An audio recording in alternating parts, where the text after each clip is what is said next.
Hello dear students, welcome for a video class. Today we will discuss in the continuation of the last class. It was physiographic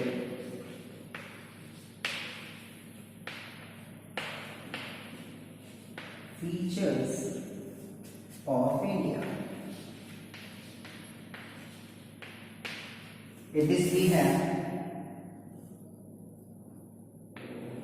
5 divisions. So India along with the neighboring countries like Pakistan, Bangladesh, Bhutan, Nepal, Sri Lanka and Maldives is called the Indian subcontinent. Together it forms a well-defined geographical unit is a peninsula, completely isolated from mainland of Asia by a wall of fold mountain from north, Himalaya. India's vast east, west and north-south extent includes a variety of physical features like high mountains in the north, extensive plains, northern plains, desert, western and northwest, and plateaus in the south. Broadly speaking, India's physical features can be divided into following physical divisions. These are the Himalayas,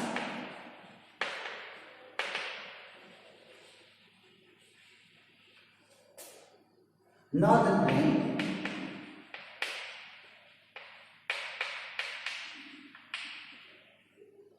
peninsular plateau,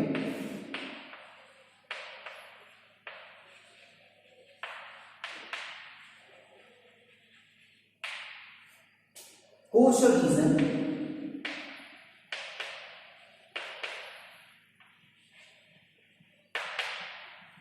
and last one is islands. First, we'll talk about the Himalayas. The Himalayas include the Pamir mountain ranges in the Central Asia, from Central Asia, north of India, formed by the junction of or north of Himalaya, Tengsan, Karakoram, Kunlun and Hindu Kush ranges. The Karakoram and Himalayas are located along the northern boundary of India.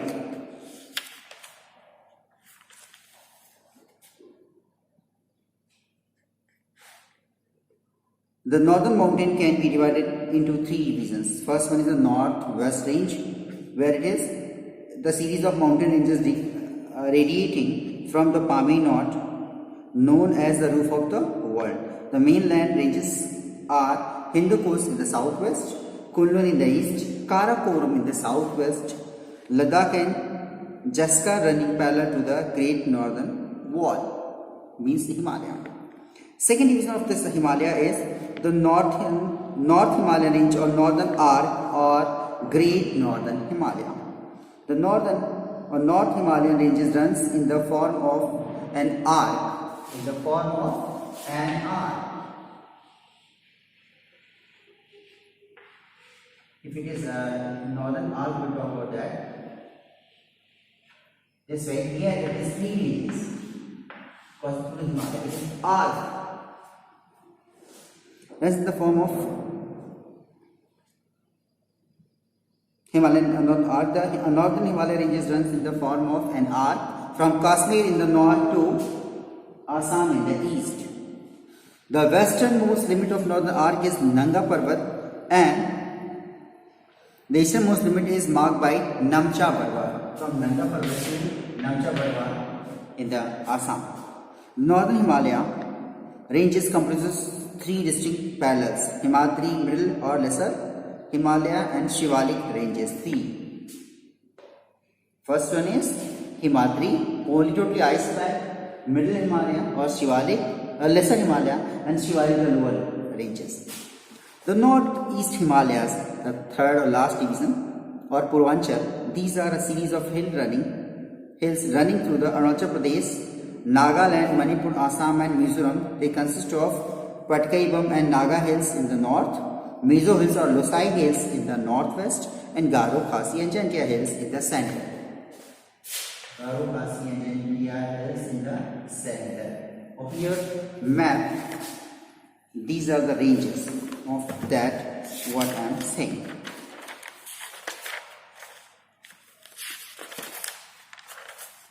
Here, open your book and peep here. This is the range.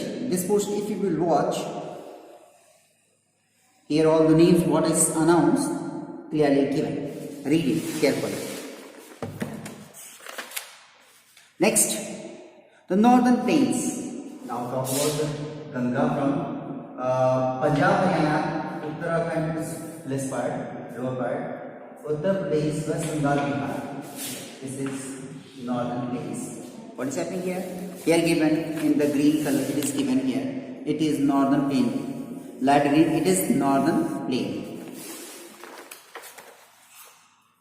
The vast plain of India between Himalayas to the north and the peninsular plateau to the south is formed by the Indus, Ganga and Brahmaputra rivers. It is an aggradational. Aggradation means added, soil added. Plains formed by the depositional work of the three major rivers like Indus, Ganga and Brahmaputra. The plain is the largest alluvial tract of the world, extending for a length of about 3200 km. Total length is 3200 km.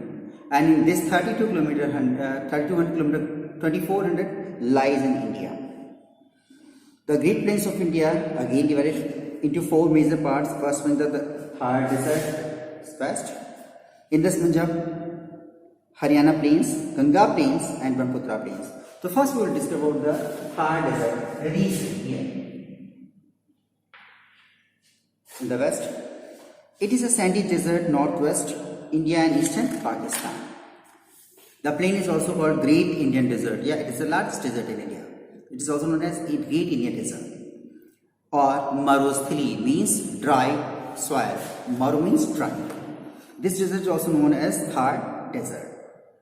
The western part of desert is covered by shifting sand dunes, locally known as Dhriyans. Locally known as Dhriyans. Important word.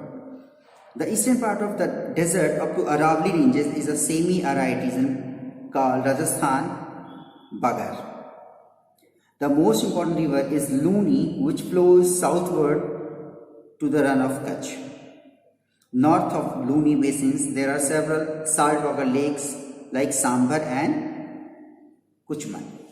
The Central Arid Zone Research Institute, also situated in Jodhpur, is using the latest technology of remote sensing to study the extension of desert area in this region. Their work is only to study what is the main cause of extension of desert regions.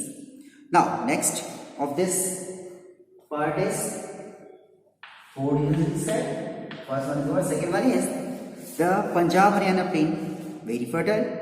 The Indus Punjab Haryana plain is formed by the sediments carried by the five tributaries of Indus River. These tributaries are Jhelum, Ravi, Beas, Satluj and Chenab, flowing through this region. It's simply Punjab means Punjab, five collection group of place where five rivers are meeting.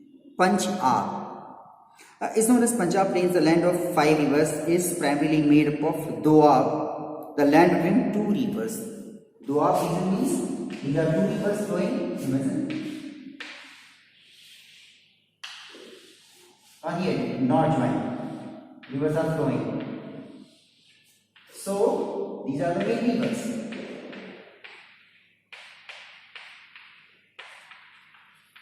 This region, what is between these rivers, is known as Doab region.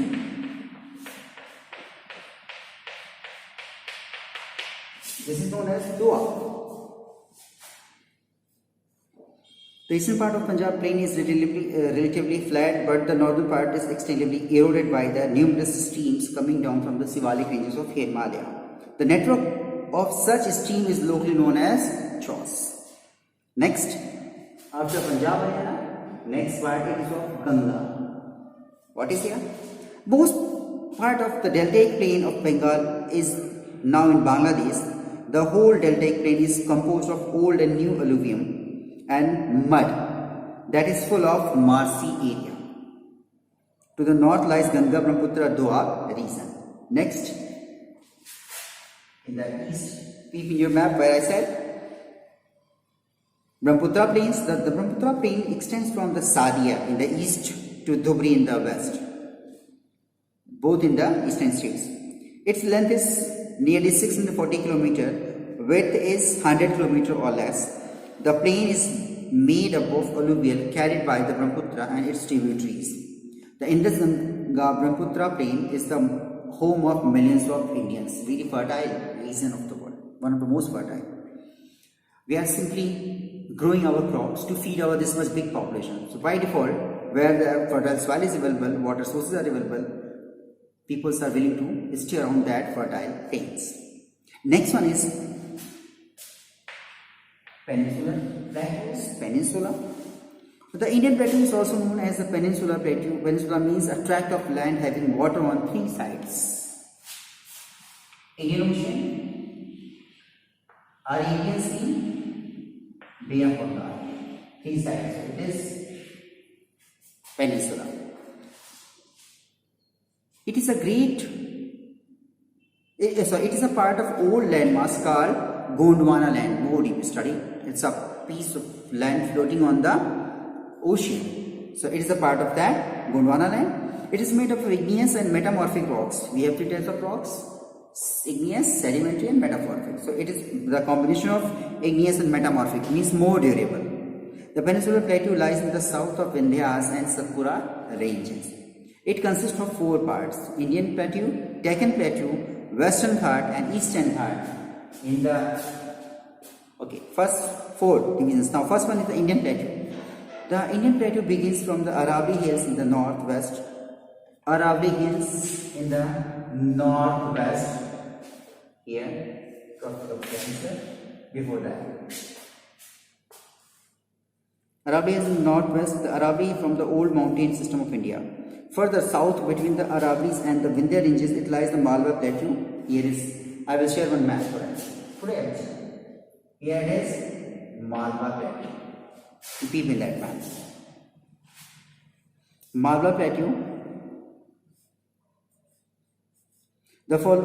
Then follows almost parallel ranges of the Vindhyas and the Satpuras. The Vindhyas extends in the east-west direction and form the northern boundary of the Deccan. To the northeast of the plateau is Chota Nagpur Plateau, noted for its valuable mineral deposits. Chota Nagpur Plateau, minerals are metal, means iron ore is found there. To the west of Aravalli is the Thar Desert in the west. To the west of Aravalli is the Thar Desert. Next, Deccan Plateau, between ranges. Here the river is, With the ranges to the south and to the north of this Krishna river. Kaveri river. Deccan Plateau. The word Deccan means south. Plateau or to the south of Narmada. Plateau to the south of Narmada river. To the south of Narmada river means here. Narmada river is the largest plateau in India. It is made up of lava flows which are several hundred meters thick. The northern part of Deccan has some minor ranges. They are Rajmahal Hills, Mahadev Hills and Maikal ranges in Madhya Pradesh, and Ajanta and Satmala Hills in Maharashtra. The Deccan Plateau is triangular in shape and flanked by the Western Ghat, in the west and Eastern Ghat in the east. Now we will talk about the Western Ghat. It is in the west. It is Western Ghat. It is in the east. It is Eastern Ghat. So what is happening in the Western Ghat? The Western Ghats rises abruptly from coastal plain to the average height of 1200 meters to 2440 meters from the sea level. The northern half of the Western Ghat are known as Sahyadri. The Western Ghat have Sahyadri Hills and Nilgiri Hills. Sahyadri Hills, it is Sahyadri Hills. And here it is, it is Nilgiri Hills. It is Nilgiri because eucalyptus trees are found in these forests. So these are known as Nilgiri Hills, known as Blue Mountains.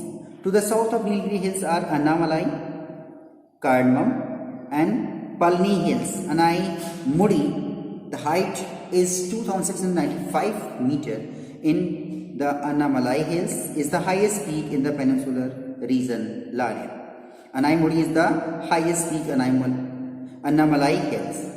Next, the plateau has a very sharp edge all along the west and the slope gently from west to east. As a result, all the rivers of Deccan except Narmada and Tapi flow into Bay of Bengal. Indian rivers are east flowing, all rivers are east flowing except two rivers of India, Narmada and Tapi, both are west flowing rivers. Now, Eastern Ghats, first important. Now, Eastern Ghats, what is happening? The Eastern Ghats stretch from Mahanadi to Nilgiri in the south and form the eastern fringe of the dissect plateau. It is wider than western coastal plain. It's wider. The Eastern Ghats are not a continuous chain of mountain. As in case of the Western Ghats, they disappear for about 150 kilometers between the Godavari and Krishna Valley. Krishna River, here. Godavari and Krishna River. Here also. You will keep here or better here. It is 150 kilometer distance between Godavari and Krishna River. This is disappeared in this region. It is disappeared. Watch it. For 150 kilometers. Now, next one is coastal plains or coastal regions. The coastal plains of India can be divided into following. The first one is the Gujarat plain, second western coastal plain, and third eastern coastal plain. Gujarat plain. It lies to the south of Thar Desert. It is occupied by the state of Gujarat. The Kutch Peninsula also consists of a very low and level land. It is known as the Run of Kutch and was once a shallow arm of the sea, but now it is silted, filled with sand and soil. It has two inlets known as Gulf of Kutch and Gulf of Cambay or Gulf of Khambat. Gulf of Cambay and Gulf of Khambat both are same. You will meet with these words in the 10th class also. That time maybe you may be confused. But Cambay and Khambat both are same. Four important rivers, Narmada, Tapi, Sabarmati and Mahi, drain the area into the Gulf of Cambay. The Kathiawar Peninsula, known as Saurashtra, lies to the south of Kutch and is also a level plain with some hills rising into Mount Girnar. 1170 meter. The coastal area is covered with the wind-blown sand, but the further it is formed with the alluvial soil, transported soil, by the steam from western Ghats. Instead of coming, they will form the coastal plain. The western coastal plains. These plains lies between the western Ghats and the Arabian Sea. Between Arabian Sea, it is higher. The coastal plain is here. The exact distance the coastal plains are between the mainland and ocean. These stretch from the Kutch in the north to Kanyakumari in the south. The coastal strip of Maharashtra is called the Konkan coast in Karnataka, as Kannada coast, and further south as the Malabar in Kerala, its coast. All along the coast there are numerous streams, but all of them are short in length and have limited catchment area covered, less area covered. There are a number of lagoons and backwater and khayals. Khayals are special features of this area. Small rivers, small ponds are made. Eastern coastal plains now. Western completed, now eastern coastal plains. Gujarat plain we studying. Next coastal plains, now eastern plains. The eastern coastal plains extends from the mouth of the Ganga to Kanyakumari. The northern half of the coastal plain is called the Northern Sarkars. Northern Sarkars. Here, this region is known as Northern Sarkars. Coastal plains it is, nothing more. The southern half of it from Nellore to Kanyakumari is known as Coromandel coast, Andhra Pradesh and Tamil Nadu. All along the eastern coast, arid. The eastward flowing rivers have created large delta as they bring vast quantities of alluvium. The prominent deltas are those of Mahanadi, Godavari, Krishna and Kaveri. These deltas are not suitable for harbor as their mouths are full of silt. There are several lakes on the east coast. The larger among them are Chilka in Odisha, Koleru and Pulikat in Andhra Pradesh. Next, island of India. The Andaman and Nicobar Island lies in the Bay of Bengal between 6 degree north to 14 degree north latitude. There are 550, it's a chain group. There are 550 islands, most of them are too small to be inhabited. No one is living there. Some of them are volcanic origin. The Nicobar group consists of 19 islands, it's a group of 19. The islands of Lakarai, Minikoi and Amindivi in the Arabian Sea are known as Lakshadweep. They lie between 8 degree north to 12 degree north. It was a system divisions of India. Now we will talk about last heading of this chapter. Drains, how rivers flowing in India.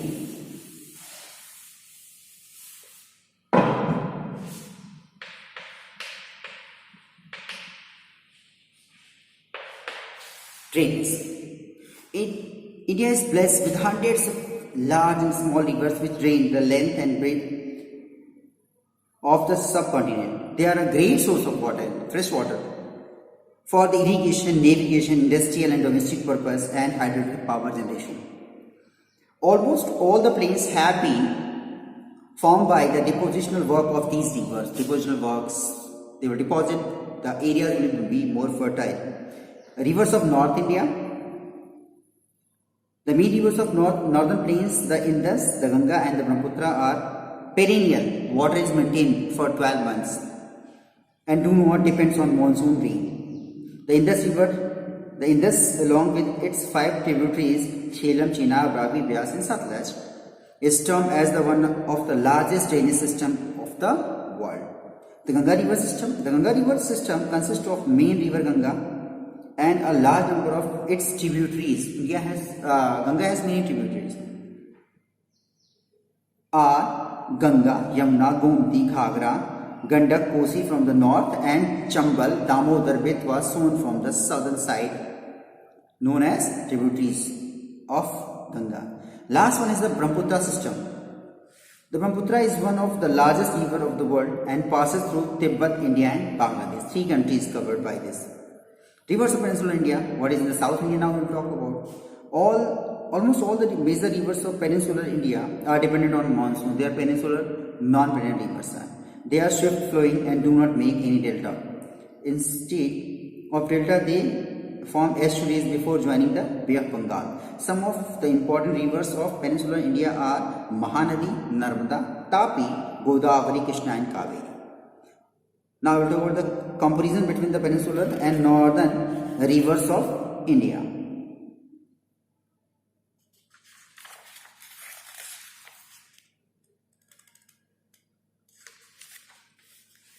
The rivers of North India are more important than those of South because they are snow-fed and hence do not depend on monsoon, but South Indian rivers depends on monsoon. The rivers of northern plains bring fresh alluvial every year, whereas the peninsular rivers have such soil only in small deltas. Rivers of North India are good for irrigation soft water as they flow through the flat fertile plains, where the peninsular rivers are less suitable as they flow through the rocky areas. Very fast speed they have and only for 3 to 4 months in rainy season. So they all are not very suitable for this reason. So have much less importance for that reason. So this chapter completed. You got the question answer, you learned. In next video, I will share you the 9th chapter. Thank you.